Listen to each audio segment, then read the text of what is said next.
Olá, boa tarde. Começa agora o RN em Debate na TV União. Hoje vamos falar sobre assuntos do Rio Grande do Norte. Nossa convidada é a deputada estadual Cristiane Dantas, do PCdoB. Boa tarde, deputada. Seja bem-vinda. Boa tarde, Alex.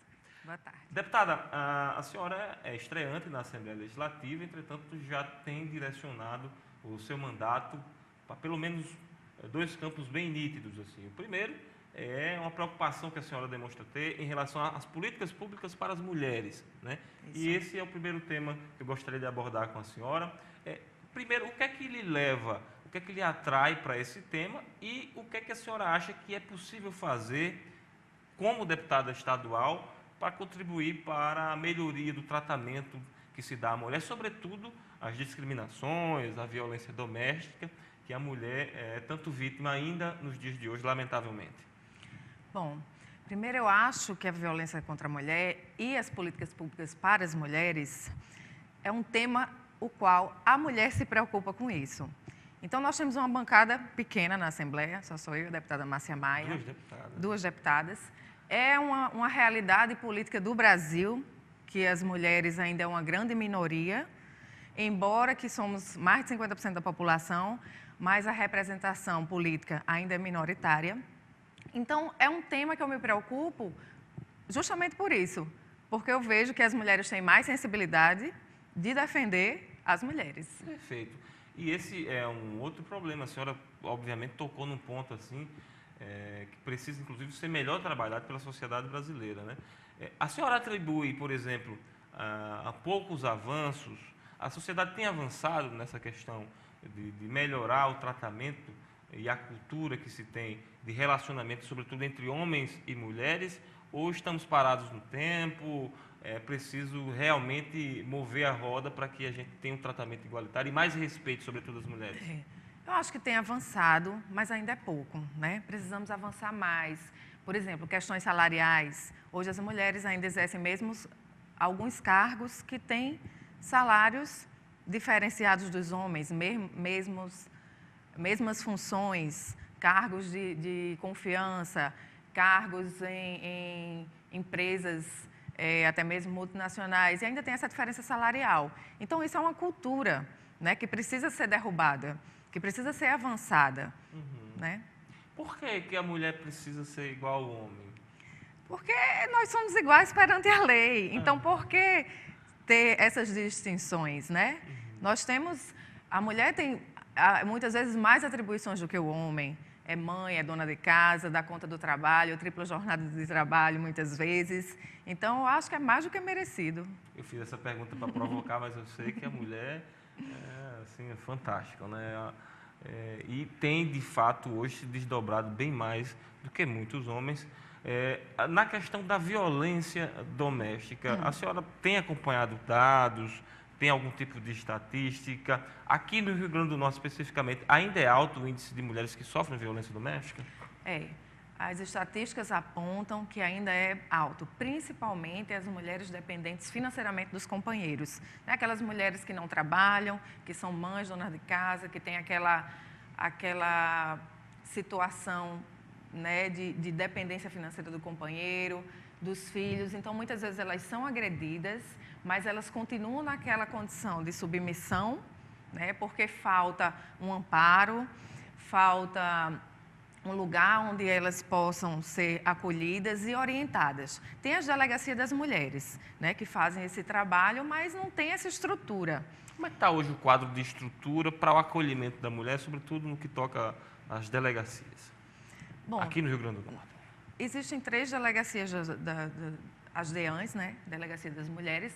Eu fiz um requerimento solicitando mais uma para a Zona Oeste, porque é onde tem o maior índice de criminalidade, de violência contra a mulher. Então, é necessário isso, porque as outras delegacias, embora foi feito um decreto pelo governador Robson, que agora as delegacias das mulheres têm um atendimento específico para a violência contra a mulher e crimes sexuais. Antes era aberto? Antes era aberto, era qualquer demanda, né, batida de carro. Tudo que envolvesse mulher eram atendidos. Então, isso, até pela estrutura das delegacias, pelo pouco número de agentes policiais, e, enfim, a demanda ser tão grande, isso atrapalhava. Né, o andamento, ouvir as testemunhas, que já é uma coisa difícil, né, de encontrá-las. É muito delicado, né? É muito, porque assim, a mulher que é vítima da violência, ela tem medo de denunciar, né? Então, até ela chegar a essa delegacia, ao ser acolhida, precisa de um atendimento diferenciado, precisa ser, né, um lugar onde ela se sinta acolhida e com condições de contar, de relatar o que aconteceu, que ela não tenha que voltar para casa e lidar com aquele companheiro. Então, hoje, nós temos a necessidade de ter a Casa da Mulher, né, que é um projeto federal, que eu fiz um requerimento para que venha para o nosso estado, que essa casa, ela acolherá a mulher e seus filhos, que dará um atendimento especial, diferenciado, com psicólogas, com promotoras, com cursos profissionalizantes, para que quando ela saia daquele momento ali, ela tenha condições de ser encaminhada para um emprego. Então, tudo isso voltado a essa atenção especial. É muito bacana. É, de fato, um dos problemas. Eu já, inclusive, ouvi relatos de mulheres que chegaram com uma demanda para uma delegacia e a frieza foi total, o processo não se deu como se deveria, ela mesma se sentiu inibida, não se sentiu acolhida, a palavra certa é essa, e terminou que não teve resultado aquele trabalho, né? Ela voltou para casa e continuou vivendo aquela situação. Por isso a importância, julgo eu, fundamental de ter uma casa preparada para isso. Em que pé está esse projeto, deputada? Olha, hoje em dia, quem faz o acolhimento é o município. Só o município que tem a casa-abrigo, que é para onde essas mulheres são direcionadas. E quando tem as medidas protetivas também, né? Tem onde elas são acolhidas. Mas, muitas vezes, elas não querem ficar, né? Porque tem o filho, porque precisa voltar para casa. E aí tudo se perde, né? Aquela denúncia que foi feita, já volta atrás, já quer tirar, já não quer mais dar andamento, e aí volta para casa, continua aquela relação de violência. Infelizmente, né, os dados mostram isso, o medo.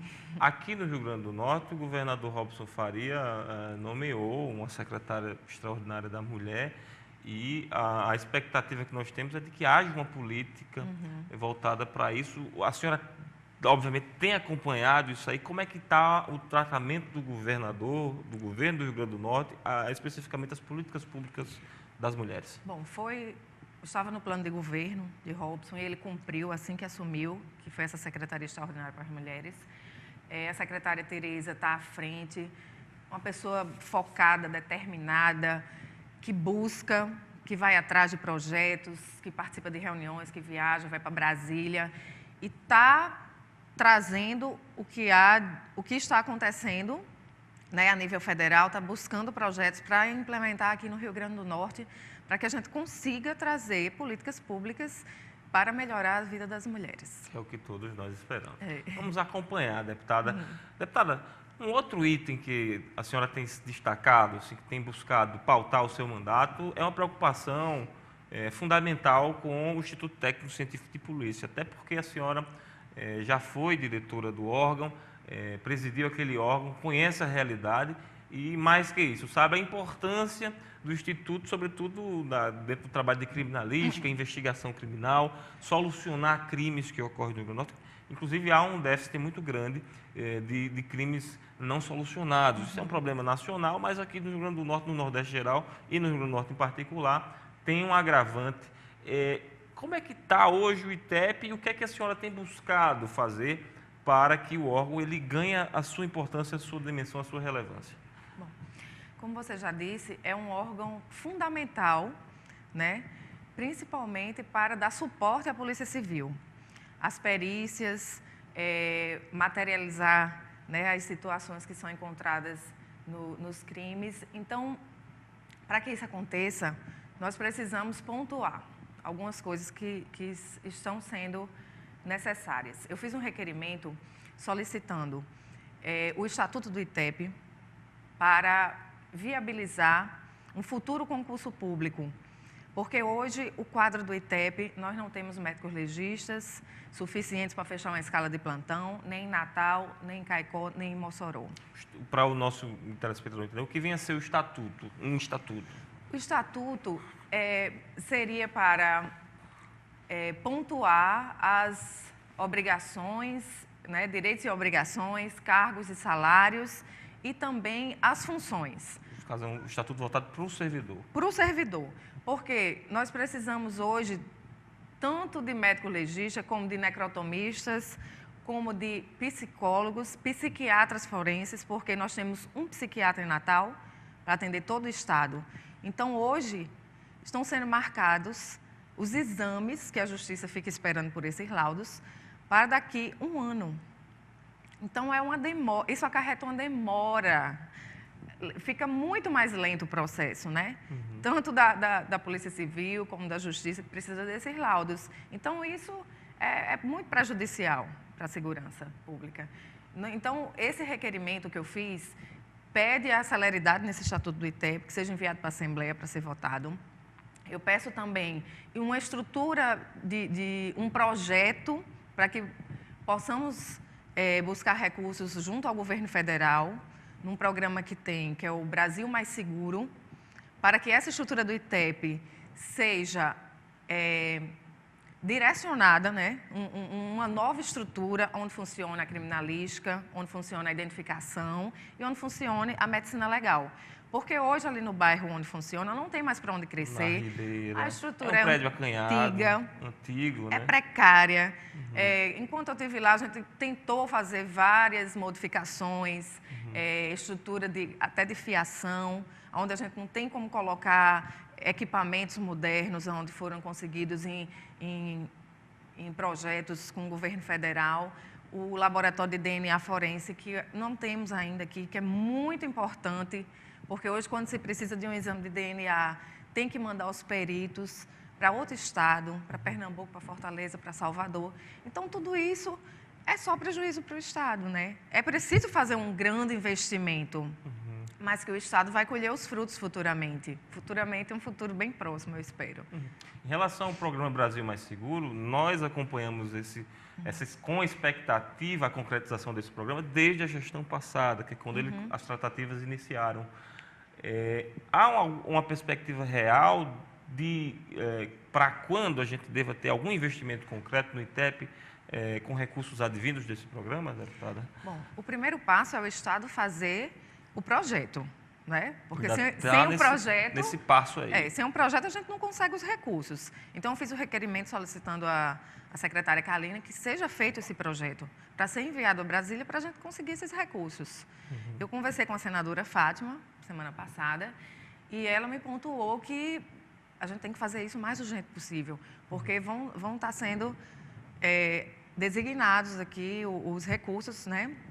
Em Brasília, na Secretaria de Segurança Pública, né? na Senasp, vão estar sendo designados esses recursos. Então, a gente precisa encaminhar esse projeto, para que a gente não perca, né, essa oportunidade.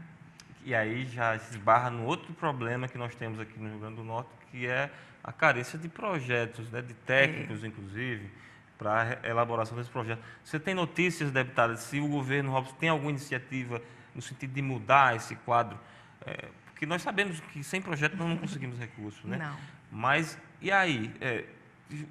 Essa dificuldade está sendo sanada? Tem notícia? Bom, dentro da Secretaria de Segurança Pública, quando eu fiz parte do ITEP, tinha uma equipe que trabalhava em cima desses projetos. Logicamente, assim, houve mudanças, né, no governo. A secretária Kalina deve estar à frente dessa demanda de conseguir fazer o mais rápido possível, cobrar da sua equipe para que esse projeto seja concluído e enviado para Brasília. Eu não tenho como lhe dizer uma posição, como está, se esse projeto já está sendo feito, mas eu vou marcar uma reunião com a secretária para cobrar isso. Obrigado, deputada. Ficamos por aqui hoje. Tenham todos um excelente dia e até amanhã.